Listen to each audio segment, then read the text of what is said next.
Stephen and Diana, the explosives you're about to see were stolen from a military base and could have killed dozens of people. But the ATF got wind of what was going on and stopped what could have been a deadly attack. It'll level this whole block. You're looking at undercover video of a man selling military-grade explosives to ATF agents. The bald man in the black sweatshirt has no idea he's being recorded and that he's dealing with fake buyers. In his hands, a plastic bag containing a half pound of C4. We've blurred the agents' faces and eliminated their voices to protect their identities. I just ain't it wasn't as big as it was. I thought it was bigger than that. The suspect goes on to explain how to use the deadly explosives. You just open it up, all right? It's just sticky as you don't want to touch it. Because you end up, but you peel it off, cut a nice chunk out of it. Say you want to, you want to blow a wall. Yeah. Hook it up to the wall, just press it on it real tight. The agent asks the suspect what would happen if they detonated the entire brick of C4. It'll level this whole block. It's not just this that you use. It's a big canister of ball bearings, hook that onto it, run a charge, put it like under Detroit bus or something. And it's not just C4 this guy is peddling. He's also offering agents automatic weapons. So it's got that elbow. Elbow always goes to the forward.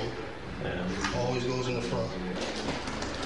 So who is this man wheeling and dealing guns and explosives? His name is Richard Foss, a 27-year-old resident of Manchester who is apparently living two separate lives. A father, a volunteer firefighter working odd jobs, and an illegal arms dealer. He sold us firearms and explosives. He did it for money.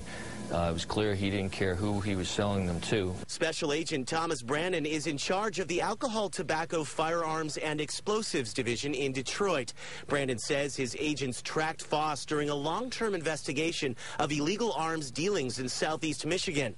Had the ATF not apprehended Foss, his actions could have cost an unknown number of lives. Really, it's based on where the high explosives is placed, and that could do the damage. So, I mean, if that was under a Detroit City bus, like he's saying, where he was saying to provide instruction to do, and it was at the gas tank, it could, put a big hole in the bus. After 4 meetings and constant surveillance, agents arrested Foss, and he's now sitting in a federal prison cell. It's been determined that he is not part of a larger organization, but the ATF says his actions suggest he would have had no problem selling to any groups, including a terrorist cell. If it wasn't us, it would have been someone else. And, it was good that he was selling them to ATF and DPD.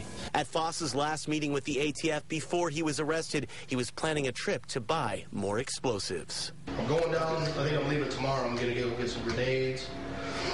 And I'm going to try to see if I can't get some more of them. And the ATF says they will continue to work to find folks like this, people who are buying illegal guns. Foss will spend at least 3 years behind bars. The ATF says, again, they will search for illegal arms dealers and that it's through their partnership with Detroit PD that this past operation was a success. In the newsroom, I'm Tom White, Channel 7 Action News. Stephen, back to you. Now, Tom, as you said, the ATF have been tracking him, but he's not part of any group. Have they linked him to any kind of terrorist organization or put him on a watch list or anything? At this point, they say he was operating independently, that he did not have any help in his endeavors. They are still investigating, and they say they work tirelessly to track down these people because obviously they pose a huge threat to the public. A dangerous